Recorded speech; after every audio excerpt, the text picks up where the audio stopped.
आदेश आदेश अलख निरंजन हर हर महादेव। मैं एस्ट्रो मित्र प्रवीण आप सभी का स्वागत करता हूं। आज बात करेंगे कर्क राशि की। कर्क राशि के लिए अप्रैल महीना कैसा रहेगा, क्या क्या सौगात आपके लिए मार्च महीना 2024 लेकर के आया है, आइए इसी पर चर्चा करते हैं। सबसे पहले बात करते हैं बृहस्पति देव की।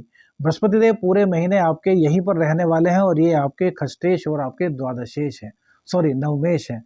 तो खष्टेश और नवमेश का 10वें स्थान में होना कैरियर के लिए आपके लिए बहुत अच्छा है।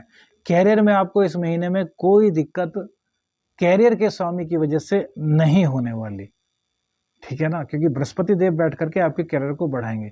लेकिन वहीं पर एक चीज का आपको ध्यान रखना है, क्या कि बुध देव जो कि सभी की जिंदगी में एक बहुत महत्वपूर्ण परिवर्तन लाते हैं। बहुत कम दिन के लिए राशि परिवर्तन होता है, लेकिन इसी राशि परिवर्तन में बहुत ज्यादा इफेक्टिव फल देते हैं। तो आपके द्वादशेश हैं और आपके पराक्रमेश हैं। कारक नहीं है आपकी कुंडली में, लेकिन पराक्रम की कमी भैया पूरे के पूरे टैलेंट को खराब कर देती है, और ये आपके पराक्रमेश हैं। तो ये 8 मार्च को चेंज होंगे। अभी फिलहाल 8 मार्च तक आपके अंदर आलस्यता का भाव, वाणी में आपकी कहीं ना कहीं थोड़ी सी दिक्कत, बोलना कुछ चाहते होंगे मुंह से कुछ और निकल जाता होगा, कुछ ना कुछ दिक्कतें आपके साथ चल रही होंगी, थोड़ा संघर्ष आपका बढ़ा होगा। वाणी के कारण कहीं ना कहीं लोग आपसे अलग हुए होंगे। अब ये अपनी नीच राशि में आ रहे हैं राहु के साथ 8 मार्च को। नवम भाव है, तो भैया यहाँ पर नीच राशि में आने से कोई फर्क नहीं पड़ता, यह आपके लिए लाभकारी ही होगा। हाँ, लेकिन राहु के साथ हैं, राहु और बुध का जड़ योग, और फिर वहीं पर सूर्य भी आ जाएंगे, तो बुधादित्य योग नवम भाव में बनेगा। तो यहाँ पर आपको ज्यादा चिंतित होने की आवश्यकता नहीं। आपके अंदर का जो आलस्य था वो समाप्त हो जाएगा 8 मार्च के बाद। विदेश यात्रा में कोई अड़चन आ रही थी वो समाप्त हो जाएगी। विदेश से जुड़ा हुआ कोई कार्य आप करना चाहते थे, नहीं हो रहा था बुध के अष्टम में होने के कारण, तो अब वो हो जाएगा। बुध को और अच्छा कर दीजिए, क्योंकि नीच के हैं तो भैया नीच के शुभ तो नहीं कह सकते, लेकिन वो भाग्य भाव में आएंगे तो अशुभ भी नहीं करेंगे। तो इनकी शुभता को बढ़ाया जाए। तो शुभता को बढ़ाने के लिए क्या करें, अपनी नाक पर रोजाना चंदन का इत्र लगाएं। चंदन का इत्र जब आप अपनी नाक पर लगाएंगे तो ये लाल किताब का उपाय भी है। और चंदन क्या होता है कि सर्प उस पर लिपटे रहते हैं, कितने विषैले होते हैं, लेकिन उसकी खुशबू में मोहित होकर के चंदन के वृक्ष पर वो लिपटे रहते हैं। चंदन को कोई फर्क नहीं पड़ता कि कितना जहरीला सांप उस पर आ गया, और सर्प ही है राहु। तो राहु का असर भी इससे कम होगा, और बृहस्पति के नीचत्व का भी भंग होगा। कैसे? नाक पर क्या लगाएं? चंदन का इत्र लगाएं पूरे महीने, इससे आपको पूर्ण रूप से लाभ होगा। कैरियर संबंधी दिक्कत हो, विदेश संबंधी दिक्कत हो, पराक्रम संबंधी दिक्कत हो, सभी दिक्कतों का सफाया इस एक उपाय से हो जाएगा। अब देखिए शुक्रदेव क्या है, बहुत कारक ग्रह होते हैं कर्क लगन में, क्योंकि ये एकादशेश भी होते हैं, आपके चतुर्थेश भी होते हैं। अब एकादश शेष और चतुर्थेश आपके मंगल के साथ थे, शुक्र मंगल के साथ थे, तो यहाँ पर इन्होंने आपको सभी प्रकार के सुख दिलाए होंगे। आपकी इनकम बहुत अच्छी कराई होगी कर्क राशि वालों की। इनकी कुंडली में शुक्र पीड़ित नहीं होंगे, शुक्र नीच के नहीं होंगे, उनको काफी लाभ हुआ होगा अब तक। अब 8 मार्च को शुक्रदेव शनि के साथ चले जाएंगे अष्टम स्थान में।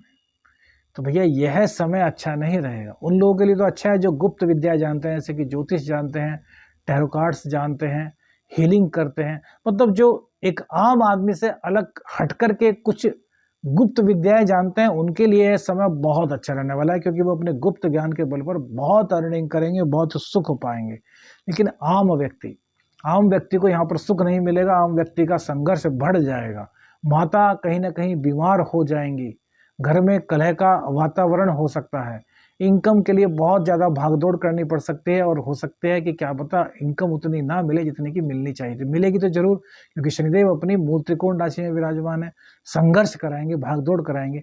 तो शुक्र का यह दुष्प्रभाव दूर हो, इसके लिए क्या करें, तो 1008 मखाने लीजिए, या फिर 108 सामर्थ्य आपकी 1008 लेते हैं तो बहुत शुभ, अन्यथा 108 तो ले ही सकते हैं, मेरे ख्याल से 50 ग्राम में शायद चढ़ जाएंगे।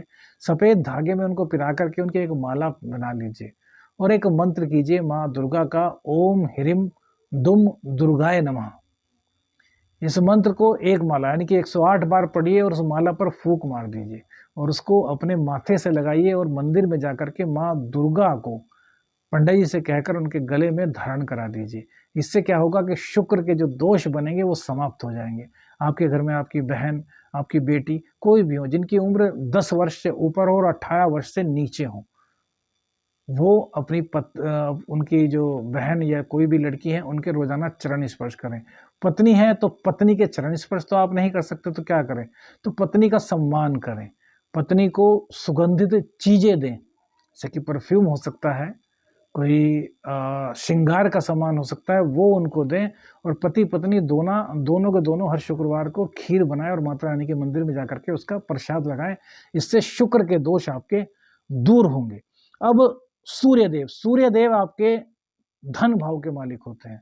तो गुप्त धन के मालिक कहाँ बैठे हैं? आपके धन भाव के मालिक 8वें स्थान में। तो यहाँ पर उन्होंने आपको धन तो दिलाया होगा लेकिन खर्चा भी पूरा कराया होगा, है ना। सेविंग नहीं कर पाए होंगे, सेविंग हुई होगी तो एकदम से निकालनी पड़ गई होगी। लेकिन अब 15 तारीख में सूर्यदेव राशि चेंज करके कहाँ आ जाएंगे? मीन राशि में। तो यहाँ पर आपको भाग्य के बल पर धन मिलेगा, गुप्त धन भी आपको मिल सकता है। अचानक से कोई धन प्राप्ति का समाचार आपको प्राप्त हो सकता है। भाग्य की बदौलत आपका बहुत कुछ अच्छा होगा।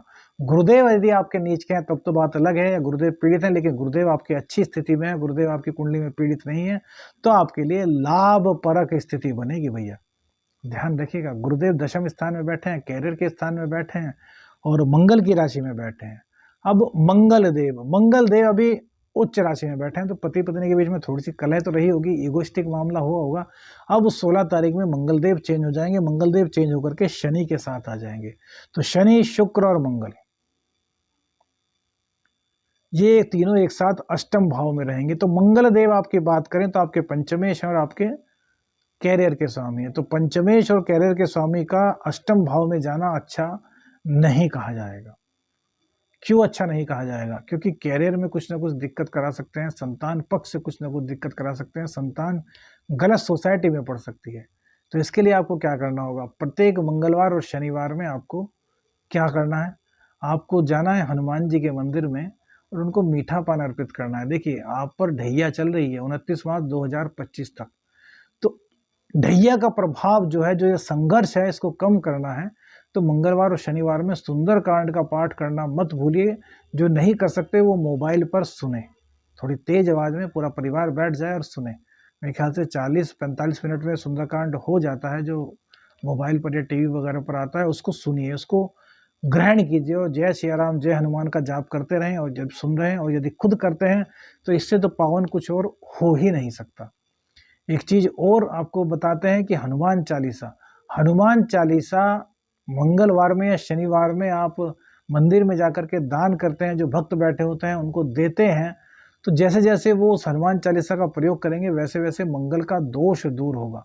अष्टम में मंगल के होने से आकस्मिक दुर्घटनाएं घटने का भी संकेत मिलता है। तो भैया बचें। क्यों? तेज वाहन ना चलाएं, ड्रिंक करके वाहन ना चलाएं, नॉन वेज से पूरी तरीके से भैया परहेज करें। किसी भी हालत में आपको नॉन वेज का सहारा नहीं लेना, अन्यथा आपके साथ दिक्कत हो सकती है। कुल मिलाकर के बृहस्पति देव को मजबूत करना है। जो उपाय बताए हैं वो उपाय किए हैं, उसमें कोई पैसा नहीं लगने वाला। यदि कुंडली में किसी तरह की कोई दिक्कत है तो स्क्रीन पर जो नंबर है उस पर व्हाट्सएप मैसेज कीजिएगा। आपकी कुंडली का अध्ययन पूर्ण रूप से किया जाएगा और विस्तार से आपको उपाय बताए जाएंगे। आपका कल्याण होगा। आदेश अलख निरंजन। हर हर महादेव।